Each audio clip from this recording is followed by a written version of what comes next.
अरे भाई, स्वागत है होमियो माइंड के सिनेमा हॉल में। पॉपकॉर्न ले आओ, क्योंकि आज की फिल्म में असली हीरो वो है जो अपने इमोशंस को ऐसे छुपाता है जैसे सीआईडी में एसीपी प्रद्युमन क्लूज छुपाते हैं। और अगर आप भी कभी गुस्सा पी जाते हो तो ये शो आपके लिए है। इंसानों की पर्सनैलिटी की दुनिया भाई मार्वल यूनिवर्स से भी बड़ी है। यहाँ हर इमोशन का अपना सुपर हीरो है। कोई हल्क की तरह गुस्सैल, कोई स्पाइडरमैन जैसा सेंसिटिव। लेकिन आज की पिक्चर का हीरो है स्टैफिस एग्रिया। ये वो बंदा है जिसे सब जेंटल समझते हैं, लेकिन अंदर से वॉल्केनो रेडी है। ये लोग अपनी फीलिंग्स को ऐसे दबाते हैं जैसे मम्मी लोग एग्जाम के टाइम टीवी का रिमोट छुपाती है। ऊपर से तो ये बड़े स्वीट, मासूम और शराफत की मूर्ति टाइप लगते हैं। इनको लड़ाई झगड़ा पसंद नहीं, ये तो शांति के दूत हैं। महाभारत वाले कृष्ण नहीं, व्हाट्सएप वाले गुड मॉर्निंग वाले।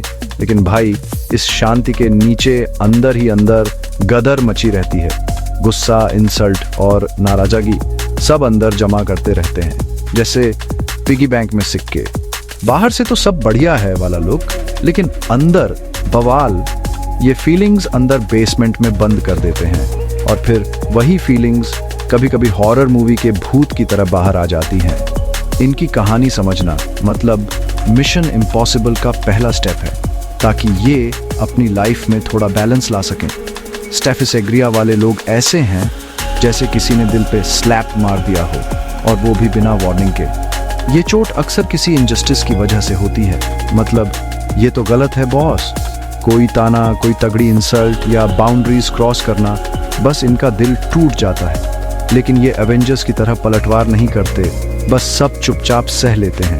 अंदर से तो गुस्से का समुंदर उफान मार रहा होता है, लेकिन बाहर नो एंट्री बोर्ड। उस टाइम इनको अपना बचाव करना ही नहीं आता, जैसे एग्जाम में सिलेबस ही भूल गए। ये अंदर ही अंदर कॉन्फ्लिक्ट का दंगल लड़ते रहते हैं। गुस्सा बाहर निकालना है, लेकिन सिस्टम एरर दबा लेते हैं। धीरे धीरे ये आदत बन जाती है, जैसे रोज सुबह चाय पीना। ये लोग अपनी प्राइड और दर्द को स्वॉलो कर लेते हैं और दुनिया को दिखाते हैं ऑल इज वेल वाला चेहरा। लेकिन भाई, इस दबाव का असर गहरा होता है, जैसे मैगी में एक्स्ट्रा मसाला। ये उनकी इमोशनल हेल्थ, फिजिकल हेल्थ और रिलेशनशिप्स तीनों पर असर डालता है। दबा हुआ गुस्सा ऐसे नहीं जाता, ये तो रिटर्न गिफ्ट की तरह वापस आता है। अंदर ही अंदर प्रेशर कुकर बन जाता है, सीटी बजने का इंतजार। कभी कभी ये दबाव अचानक फूट पड़ता है, जैसे ओल्ड मंक की बोतल खुलते ही सब बाहर। स्टैफिस एग्रिया वाले लोग हर वक्त बैलेंस बीम पर चलते हैं, एक तरफ इमोशंस, दूसरी तरफ शांति। ये सफर थका देने वाला है और कभी कभी बहुत लोनली भी। ये लोग चाहते हैं कि कोई समझे, कोई अपना माने, लेकिन डरते हैं कि फिर से हर्ट न हो जाए। इनकी जेंटलनेस इनकी सुपर पावर भी है और आयरन मैन सूट भी।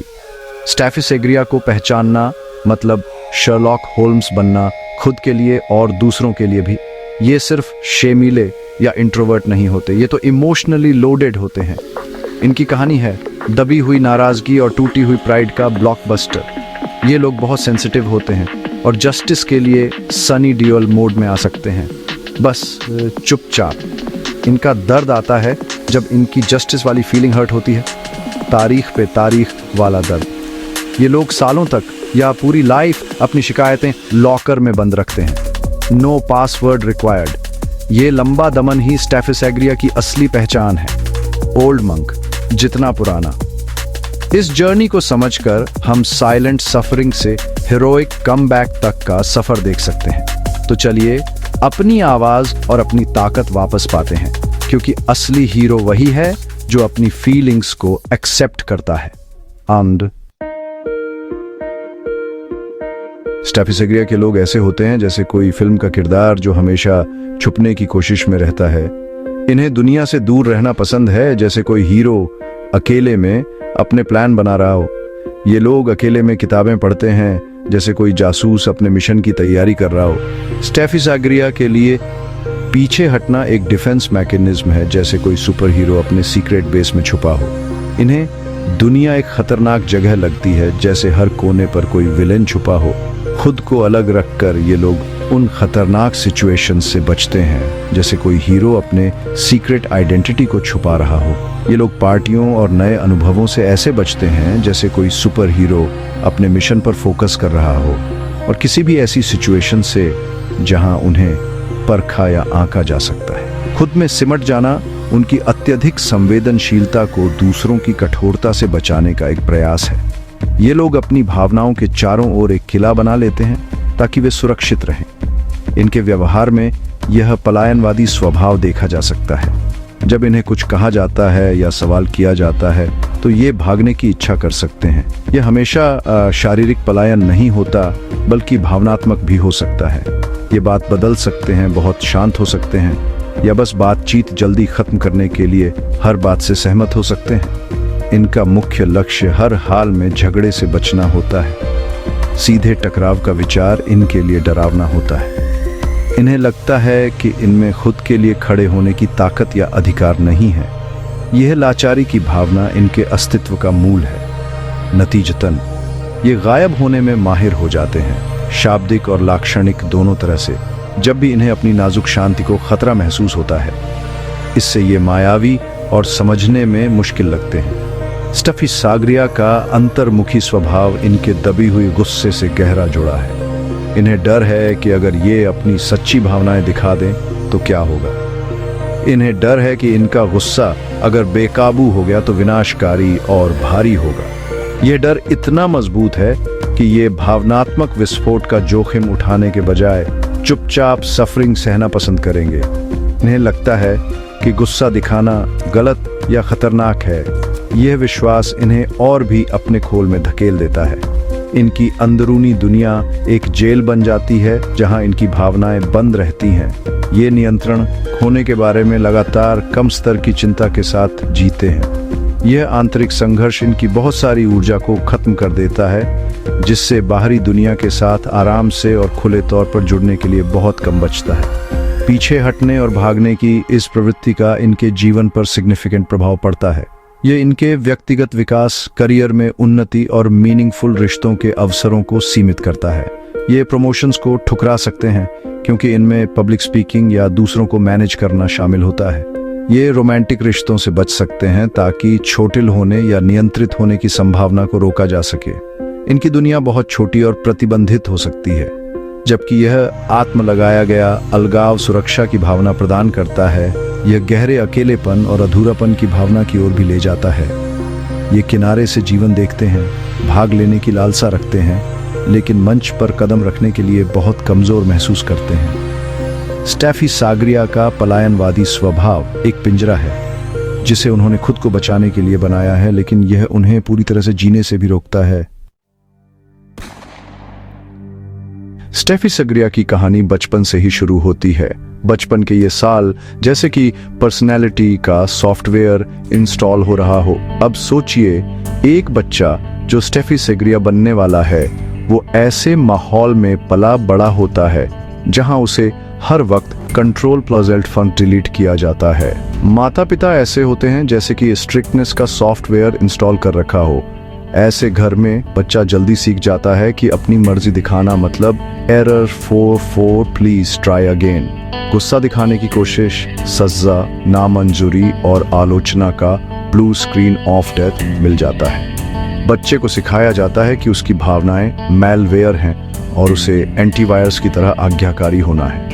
अपनी अंदरूनी इच्छाओं को दबाने से ही स्टैफी सागरिया का सिस्टम क्रैश होता है। सोचिए एक बच्चे के बारे में जिसे बार बार म्यूट बटन दबाने को कहा जाता है। ये बच्चा सीखता है कि प्यार और मंजूरी का लाइक तभी मिलता है जब वह फ्रेंड रिक्वेस्ट की तरह बर्ताव करे। ये तभी दिए जाते हैं जब बच्चा लाइक और शेयर करने लायक बर्ताव करता है।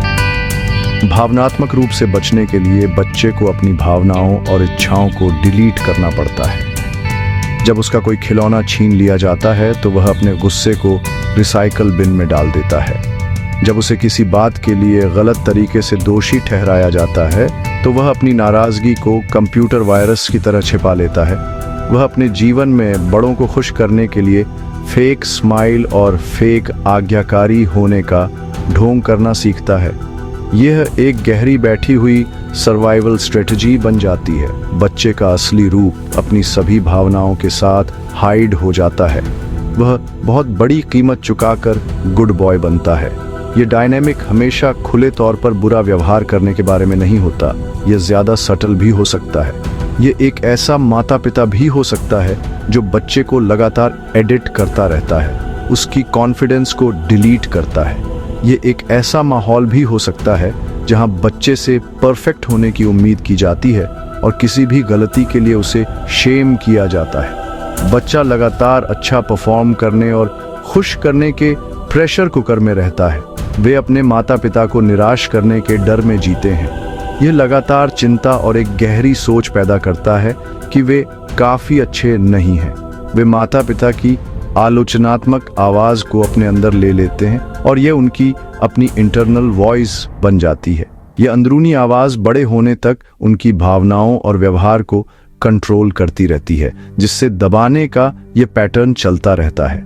बच्चे का हौसला पूरी तरह क्रैश हो जाता है। इस परवरिश का नतीजा गहरे तौर पर हेल्पलेसनेस और दबे हुए गुस्से के रूप में सामने आता है। बच्चा यह महसूस करते हुए बड़ा होता है कि उसे अपनी भावनाओं, स्पेशल कर गुस्से पर कोई राइट नहीं है। वे उन लोगों के प्रति अनकही नाराजगी का एक भारी लोड उठाते हैं जिन्होंने उन्हें कंट्रोल किया और उनकी आलोचना की। हालांकि वे इस गुस्से को बाहर नहीं निकाल पाते हैं। इसके बजाय ये गुस्सा अंदर ही अंदर स्टोर हो जाता है, जिससे गिल्ट, शेम और खुद को दोष देने की भावनाएं पैदा होती हैं। वे उन माता पिता का डिफेंड भी कर सकते हैं जिन्होंने उन्हें इतना दुख दिया। यही स्टाफाइसाग्रिया की दुखद विडंबना है। बचपन में बनाई गई नींव एक ऐसे वयस्क को जन्म देती है जो बाहर से तो कूल और कैल्म होता है, लेकिन अंदर से खामोश, सुलगते गुस्से से भरा होता है।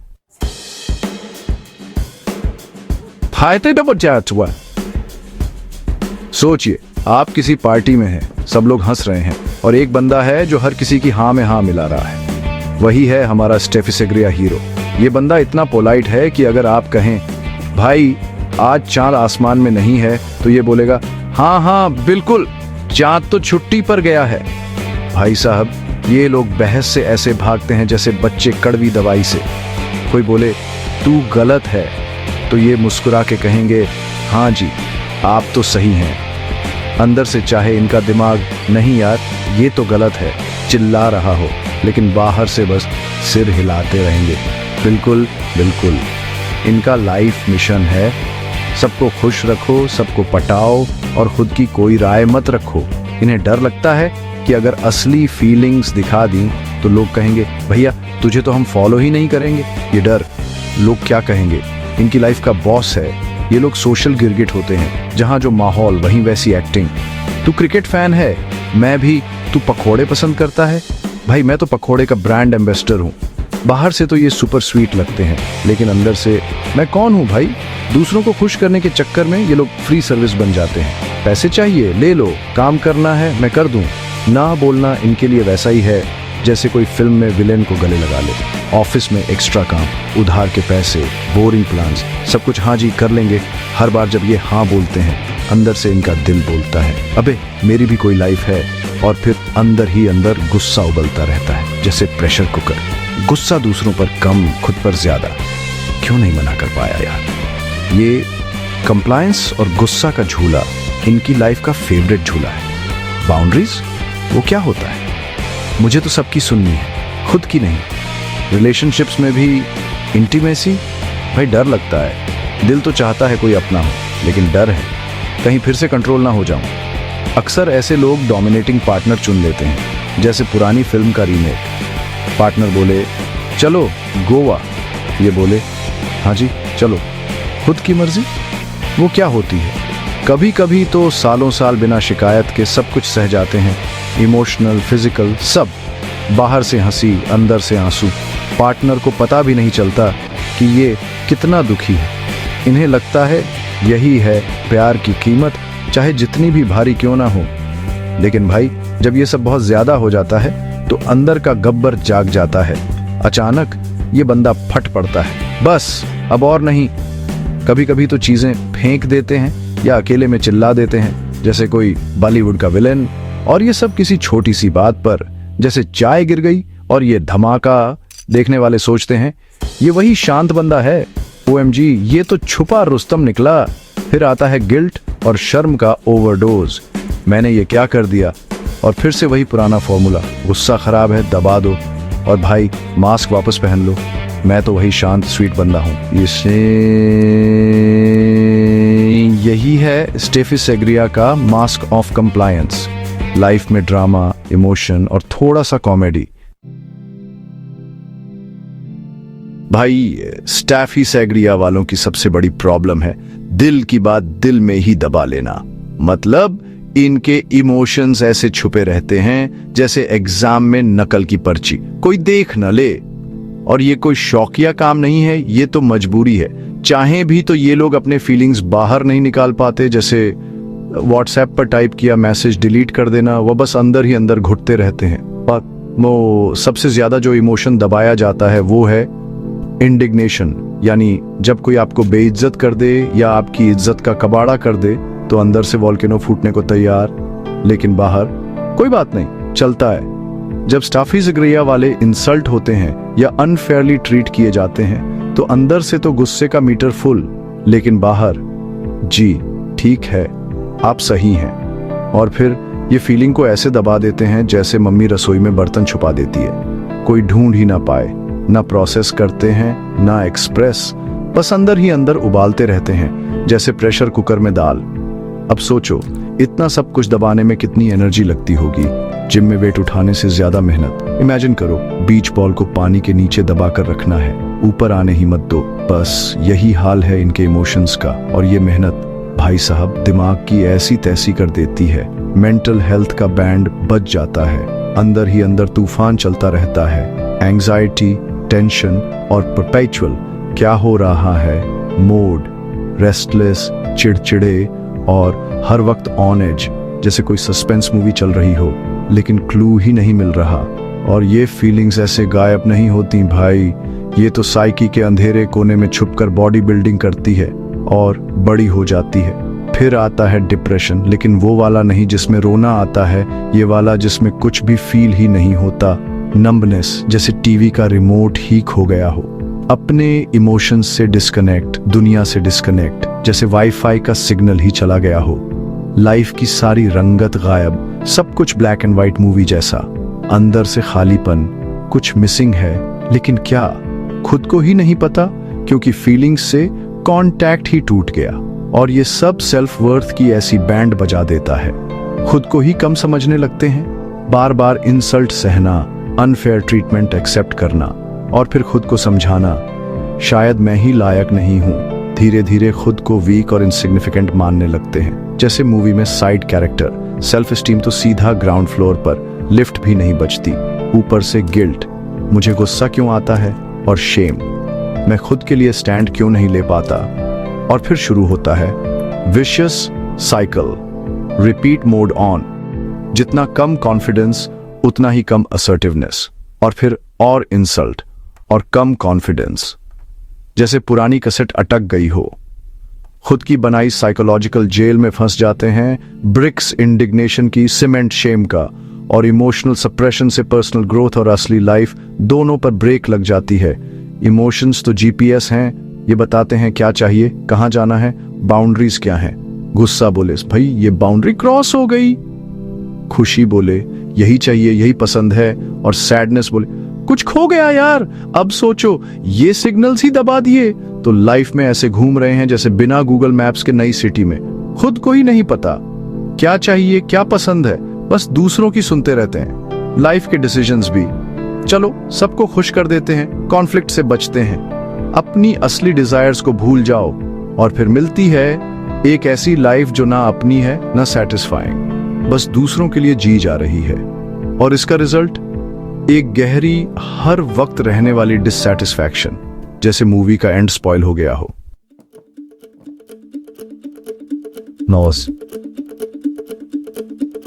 दोस्तों, आज हम होम्योपैथी की दुनिया के दो सुपरस्टार्स की तुलना करने वाले हैं, स्टेफी सेग्रिया और नाट्रुम मुरियाटिकम।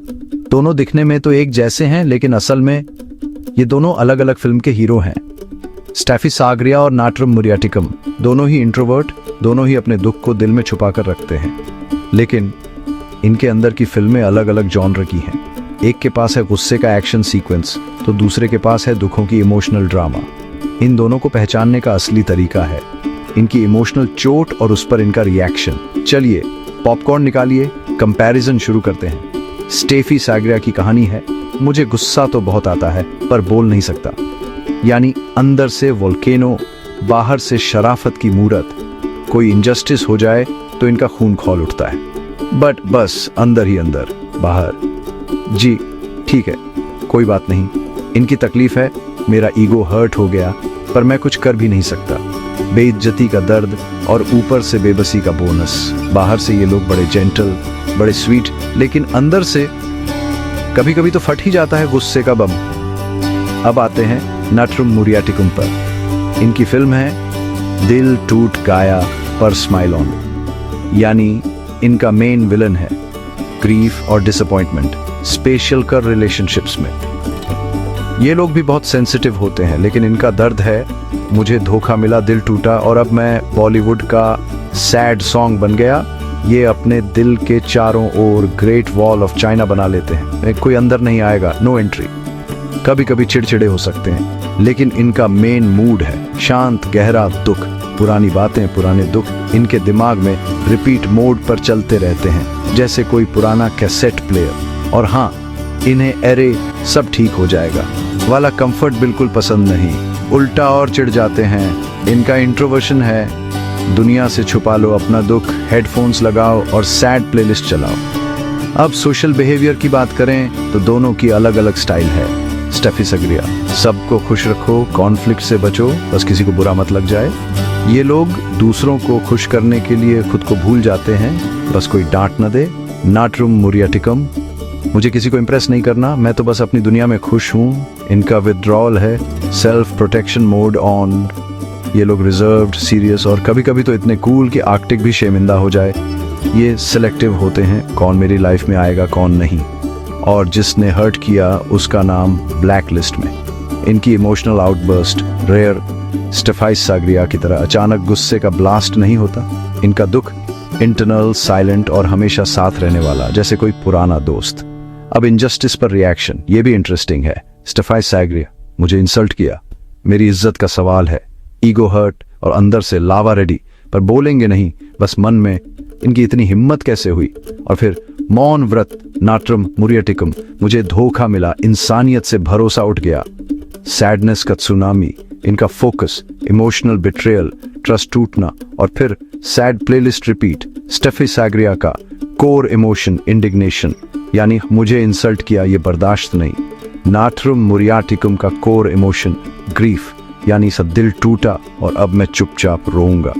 तो दोस्तों, इन दोनों के बीच का ये ब्लॉकबस्टर डिफरेंस समझना बहुत जरूरी है, ताकि सही रेमेडी मिले और आपकी लाइफ में भी हैप्पी एंडिंग आए।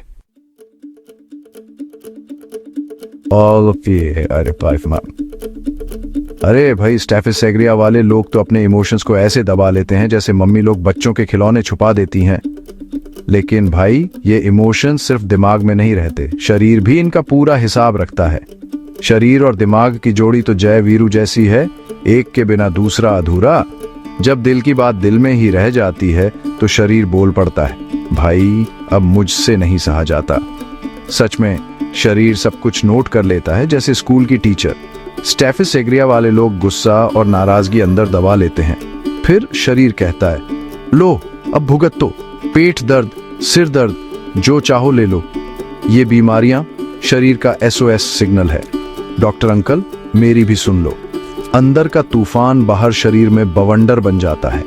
होम्योपैथ लोग तो इन लक्षणों को ऐसे पकड़ते हैं जैसे CID वाले सुराग पकड़ते हैं। आहा, इमोशनल केस है। ये सब मिलकर बनती है आपकी पूरी film the story of you.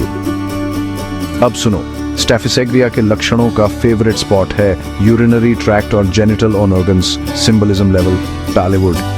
ये वो जगहें हैं जहां इंसान सबसे ज्यादा वल्नरेबल फील करता है। मम्मी मुझे शर्म आ रही है, गुस्सा दबाया, अपमान सहा, लो बार बार यूरिनरी ट्रैक्ट इन्फेक्शन का फ्री सब्सक्रिप्शन। कभी कभी लगता है ब्लैडर में बॉल घूम रही है या एक बूंद यूरेथ्रा में क्रिकेट खेल रही है। और भाई लोग, प्रोस्टेट की प्रॉब्लम भी हो सकती है, मर्द को दर्द होगा।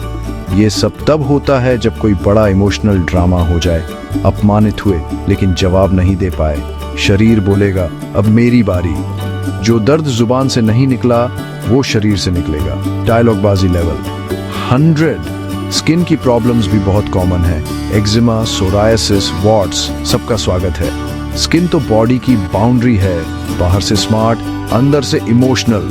दबा हुआ गुस्सा बाहर निकलेगा, कभी एक्जिमा, कभी मस्से, कभी सोरायसिस बनकर। और हाँ, पलकों पर स्टाई, छोटे छोटे बॉयल्स, आंखों में इमोशनल बम फूट गया। लगता है जैसे इमोशन का जहर स्किन से बाहर निकलने की कोशिश कर रहा हो। निकालो मुझे। अब आते हैं दांत और मसूड़ों पर। ये भी ड्रामा क्वीन है। चाहे हाइजीन हो या न हो, दांत सड़ सकते हैं, काले, भुरभुरे और दुखी। ये अंदर की कड़वाहट का बाहरी रूप है। रिश्ते में तो हम तुम्हारे बाप लगते हैं, लेकिन दांत में सड़न है। गुस्से में दांत पीसना, यहाँ तो लिटरल है भाई, और भी बहुत कुछ। कभी सिर दर्द, कभी पीठ दर्द, कभी शरीर में अकड़न, फुल बॉडी पैकेज। गुस्सा बाहर लाने की कोशिश में हाथ कांपने लगते हैं। शक्ति कपूर स्टाइल में कांपते हुए डायलॉग, सिर दर्द, कमर दर्द, बॉडी अकड़न। शरीर भी कहता है मुझे भी एक्टिंग करनी आती है। नींद में भी चैन नहीं, सपनों में झगड़े, अपमान, डरावने सीन। रात की फिल्म फ्री में कभी कभी शरीर में ट्यूमर या सिस्ट भी बन जाते हैं। इमोशनल दर्द का सुपरहिट अवतार। ये सब लक्षण ऐसे ही नहीं आते, कोई रैंडम नहीं है, सबका अपना रोल है। ये शरीर की भाषा है भाई। इमोशन का बोझ बहुत भारी है, अब तो बोलना पड़ेगा। और जब अंदर का प्रेशर ओवरलोड हो जाए तो शरीर कहता है अब कंट्रोल नहीं होगा, सब बाहर आ जाएगा।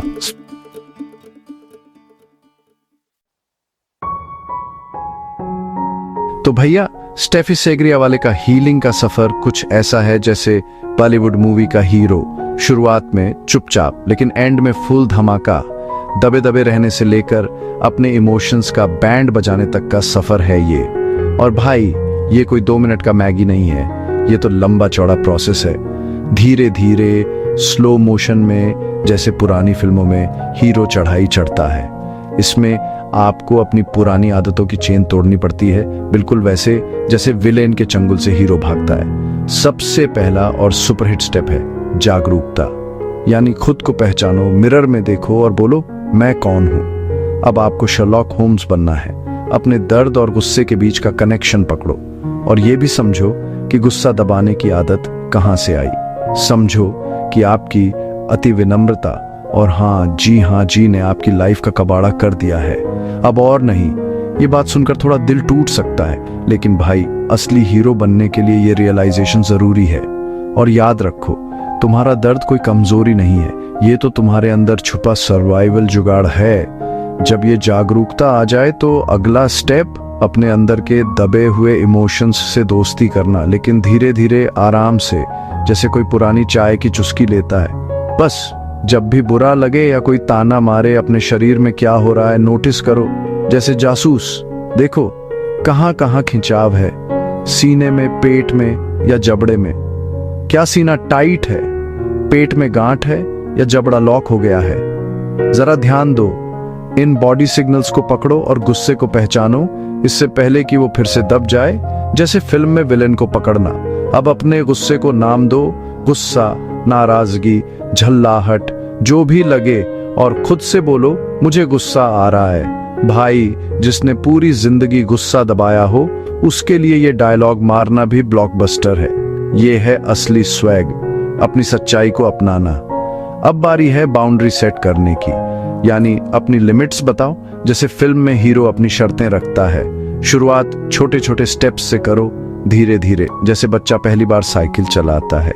जैसे किसी की फालतू रिक्वेस्ट पर ना बोलना, भाई आज मूड नहीं है, या फिर अपनी पसंद बताना, मुझे दूसरी फिल्म देखनी है भाई। हर बार जब आप बाउंड्री सेट करते हो तो अपने अंदर का हीरो और भी पावरफुल बनता है।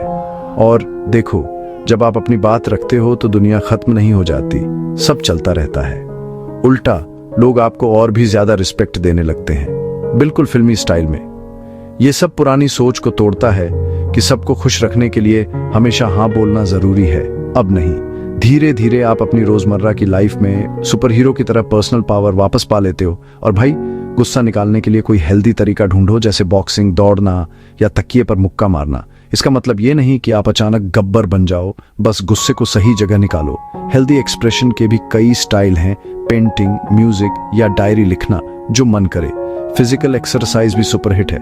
दौड़ो, जिम जाओ या बॉक्सिंग करो, तनाव भाग जाएगा। या फिर क्रिएटिव बनो, पेंटिंग, म्यूजिक या लिखाई, जहां इमोशंस को फिल्मी अंदाज में बाहर निकाल सकते हो। और हाँ, किसी भरोसेमंद दोस्त या थेरेपिस्ट से दिल खोलकर बात करो, यह भी बड़ा हीलिंग है। याद रखो, गुस्सा खत्म करना मकसद नहीं है।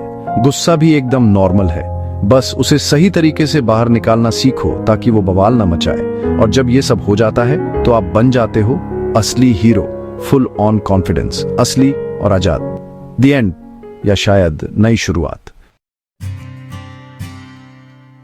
स्टापिस सागरिया की दबी हुई स्थिति से इमोशनल आजादी और हेल्थ की तरफ का सफर बहुत गहरा है और रिकवरी की बहुत उम्मीद है। होम्योपैथ के लिए मकसद एक ऐसा स्टिमुलस देना है जो किसी की अपनी वाइटल फोर्स को हीलिंग प्रोसेस शुरू करने में मदद करे। होम्योपैथिक रेमेडी स्टापिस सागरिया जब लक्षणों की टोटलिटी के आधार पर सही ढंग से चुनी जाती है तो इस बदलाव के लिए एक उत्प्रेरक कैटलिस्ट का काम कर सकती है। यह जादू से पास्ट को मिटा नहीं देती, लेकिन यह दमन के कठोर पैटर्न को नरम करने में मदद कर सकती है। यह अपमान के प्रति अत्यधिक सेंसिटिविटी को कम कर सकती है और व्यक्ति को अपनी लंबे समय से दबी हुई भावनाओं को प्रोसेस करना शुरू करने के लिए अंदरूनी ताकत दे सकती है। रेमेडी अंदरूनी दबाव को रिलीज करने में मदद कर सकती है, जिससे भावनाओं से जुड़ना और उन्हें एक्सप्रेस करना आसान हो जाता है। एक अच्छी तरह से बताई गई रेमेडी के इफेक्ट्स सभी लेवल्स पर देखे जा सकते हैं। इमोशनली, व्यक्ति को लग सकता है कि वे आलोचना के प्रति कम रिएक्टिव हैं। उन्हें अंदरूनी शांति और अपनी भावनाओं और जरूरतों को रखने के अपने अधिकार में बढ़ता हुआ कॉन्फिडेंस महसूस हो सकता है। लगातार कम लेवल की एंग्जाइटी कम होने लग सकती है। वे खुद को ना कहने या बिना किसी डर और अपराध बोध के अपनी राय बताने में सक्षम पा सकते हैं। फिजिकली, पुरानी शिकायतें जो दबी हुई भावना की अभिव्यक्ति थीं, उनमें सुधार होना शुरू हो सकता है।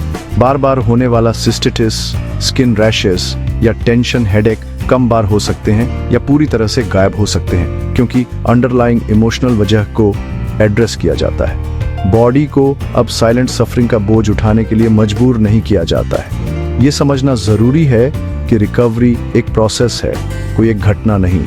रेमेडी सपोर्ट देती है, लेकिन व्यक्ति को अभी भी अपनी लाइफ के पैटर्न बदलने का काम करना होगा। इसमें बाउंड्रीज सेट करने का अभ्यास जारी रखना शामिल है, भावनाओं के लिए हेल्दी आउटलेट्स ढूंढना और सेल्फ एस्टीम बनाना। हीलिंग जर्नी होम्योपैथिक स्टिमुलस और व्यक्ति के कॉन्शियस एफर्ट्स के बीच एक साझेदारी है।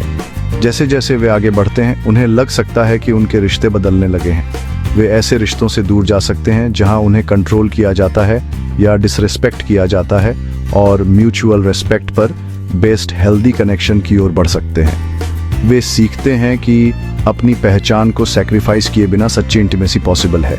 आखिर में एक स्टापिस सागरिया व्यक्ति की रिकवरी खुद को फिर से पाने की कहानी है। यह उस आवाज को ढूंढने के बारे में है जिसे बचपन में दबा दिया गया था। यह सीखने के बारे में है कि गुस्सा कोई विनाशकारी शक्ति नहीं है जिससे डरना चाहिए, बल्कि एक जरूरी सिग्नल है जो किसी की इंटीग्रिटी को प्रोटेक्ट करने में मदद करता है। व्यक्ति का स्वीट, यील्डिंग और जेंटल नेचर गायब नहीं होता है। इसके बजाय ये और ज्यादा ऑथेंटिक हो जाता है। ये अब डर के मारे पहना गया नकाब नहीं है, बल्कि एक ऐसे व्यक्ति की सच्ची अभिव्यक्ति है जो अब जेंटल होने के लिए काफी स्ट्रांग है।